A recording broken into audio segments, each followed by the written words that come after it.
बहुत ही बेहतरीन, बहुत ही इंटरेस्टिंग चीज जिसका नाम है पॉइजन रेशो। जो भी अभी आपकी स्क्रीन के सामने लिखा हुआ है इसको आप मत देखिए, मैं जो बोल रहा हूं मेरी तरफ देखिए, मेरी आंखों में देखिए, मेरी आंखों में सच्चाई देखिए। देखिए एक बात आप समझिएगा, वॉल्यूम कंजर्वेशन एक ऐसी चीज होती है जिसके कारण अगर मैं पास आ जाता हूं थोड़ा कैमरे के, मान लीजिए ये पेन है, अभी देखिए कितना मोटा है कि नहीं, है ना। अगर इस पेन को मैं खींचता जाऊं तो ये पेन क्या होगा, थोड़ी देर बाद आपको एक पतला पेन और एक लंबा पेन दिखाई देगा, है ना। एक पतला और एक लंबा पेन दिखाई देने लगेगा। क्यों? क्योंकि आपने उस पर क्या लगाया, डिफॉर्मिंग फोर्स लगाया। ठीक, यही पेन आगे जाकर एक पतला और लंबा पेन बना। हाँ सर, ठीक है। तो आप ये बात समझिए कि जब आपने इस पेन को खींचा तो यहां दो तरीके के डिफॉर्मेशन आपको देखने को मिले, एक तो लीनियर डिफॉर्मेशन और एक लैटरल डिफॉर्मेशन। क्या बोला मैंने? देखिए अब जो मैं आपको समझा रहा हूं जरा ध्यान समझिएगा, ये सब चीजें जो मैं आपको बताऊंगा तो सब पढ़ते हैं, है ना, बस समझना बहुत जरूरी है जो मैं आपको बता रहा हूं। देखिए ये थी भाई ओरिजिनल लेंथ L और ओरिजिनल विड्थ B। ठीक, आपने इस पर फोर्स लगाया F का फोर्स मैं दूसरे कलर से लगाता हूँ नहीं तो समझ नहीं आएगा, सब एक जैसा लगने लगेगा।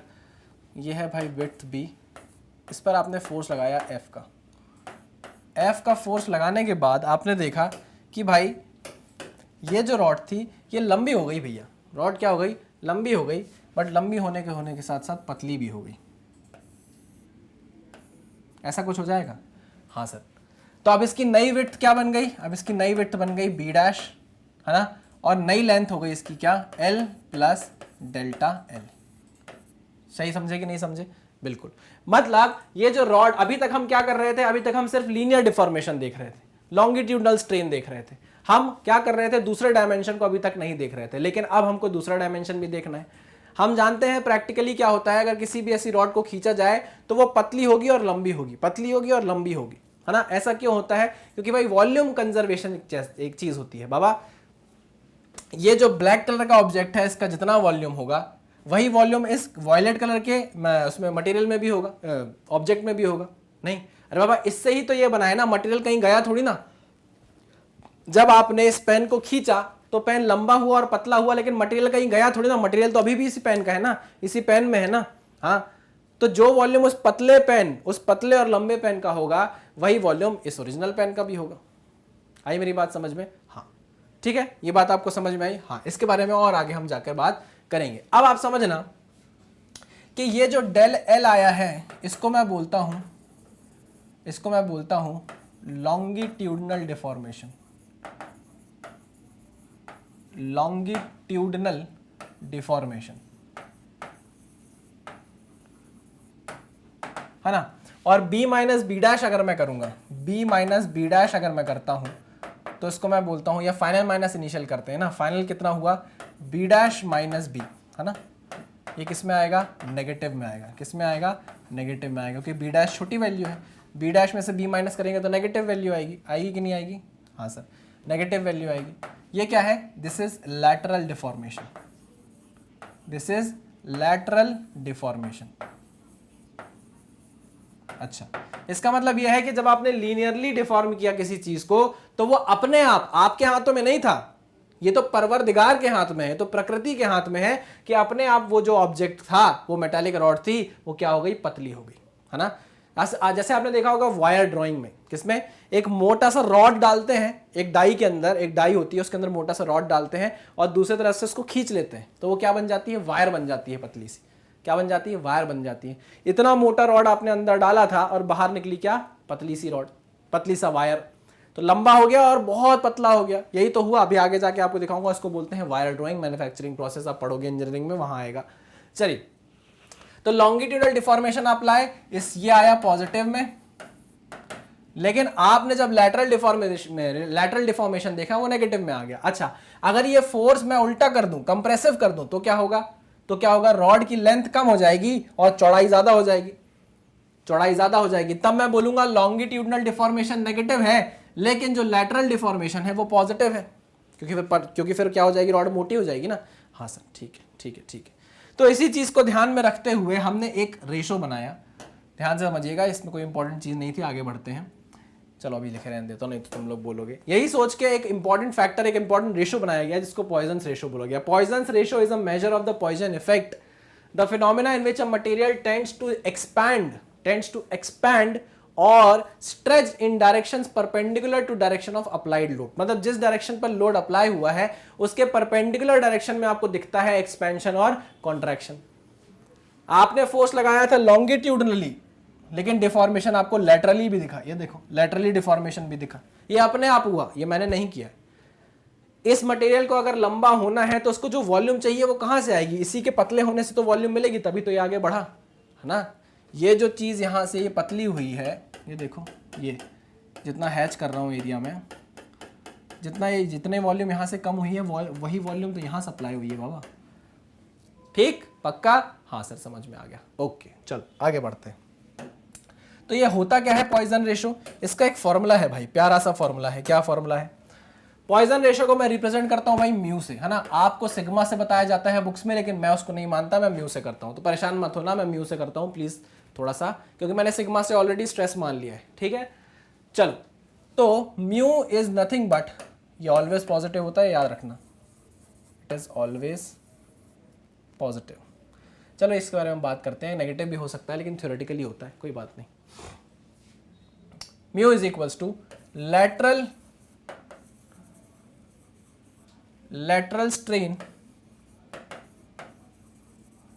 upon longitudinal strain,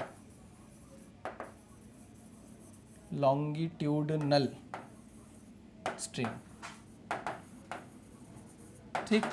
चलो, आप जानते हो कि मान लो, अब इस डायग्राम को देखो, ध्यान से देखना इस डायग्राम को। ये पहले ऐसे रॉड थी, ठीक है ना। इस रॉड का रेडियस था r, रेडियस कितना है भाई? r, रेडियस है r, और इसको जब मैंने खींचा, शुरू में रेडियस था r, जब मैंने इसको खींचा तो ये क्या बन गया भैया? क्या बन गया? एक लंबी रॉड बन गई। क्या बन गई? जिसमें डिफॉर्मेशन आया डेल्टा एल का।